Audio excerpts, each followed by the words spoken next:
for us to do that in a systematic manner, we are going to apply certain steps.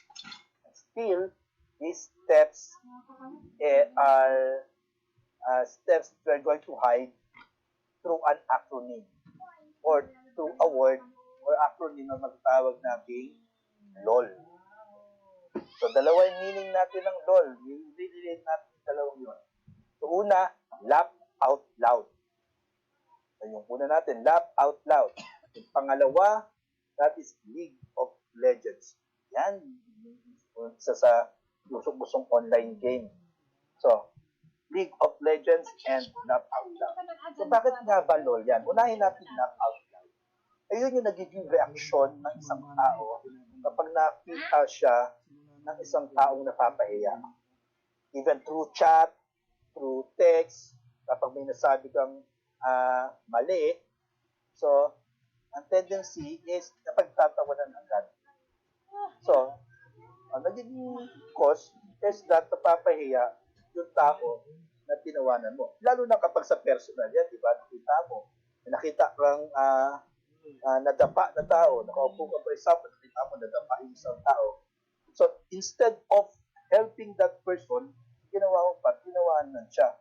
O tatawanan mo pa. Ay yung usual instinct natin na instead of helping that person na nakagawa ng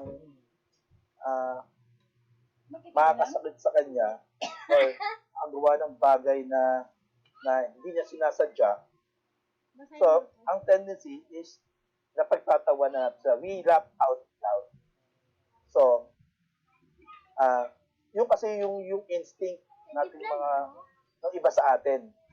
But, ang dapat natin gawin doon is that we correct it. We correct it kapag nagkaman siya through chat or kapag mayroong nakita kang nadapa, for example, help that person. So, in the best way that we can do. In that way, makagawa ka pa ng maganda sa sarili mo. Diba? Nakagawa ka ng maganda bilang isang tao. And aside from laugh out loud, League of Legends.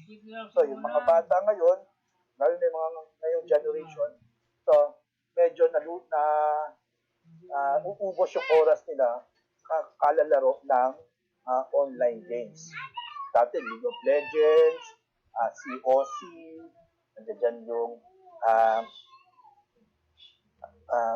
ang tawag doon, yung ML. Ngayon, yung ML yung pinaka-uso na online games. So, uubos yung oras ng mga bata, nagkakaroon sila ng mga paglilibangan na nauubos yung oras nila. Well, ako, I already tried that online game. Yun nga lang, nasa puso mo kung hindi mo talaga gusto, hindi mo naman mapipili sa sarili mo na magawa yun. So kahit na tinry mo, kung talagang wala sa puso mo yung paglalaro ng online games mo, so wala rin mangyayari. You will not learn from it. So I'm not saying na I'm just only speaking to myself. So, ganon. So, instead of doing that, nauubos yung oras natin that, since you are still studying, so focus first on your studies. Or, pwede naman pa hapyaw-hapyaw. So, as long, if you are still studying and you have a class, so, the first priority dapat is yung klase mo. Hindi yung online games. So, that's the reason kung bakit ang steps natin in solving quadratic equation by using quadratic formula is LOL. Ano ba yung LOL? Unang L stands for locate the value of A, B, and C using the given equation after it has been arranged in general form. So look at this.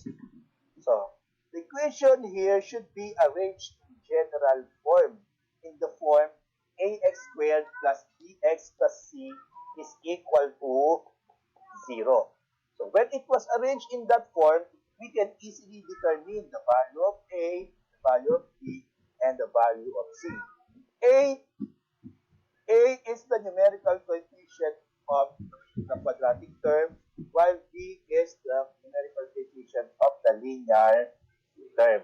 And of course, C is the constant term. So the first thing we're going to do is arrange the given equation in general form. Then after that, locate the value of A, B, and C. Why? Why do we have to do that? That is for the second step. Sabi sa second step, on the given quadratic formula, I already given you the quadratic formula. So what you're going to do is just simply substitute the value of A, B, and C to solve, for you to solve the given equation, for you to solve the solution to the given equation.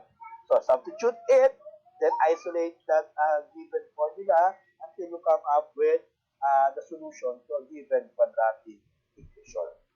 Then, after you found out the solution, the second L stands for let's check solutions using the given equation. So I've already mentioned you on how you're going to check your solutions. That is by simply substituting the value of the variable that you got dun sa original equation given. So again, you can satisfy the given equation, then you are correct on your solutions. So again, if you are going to solve quadratic equation by using quadratic formula, the steps you are going to apply is LOL.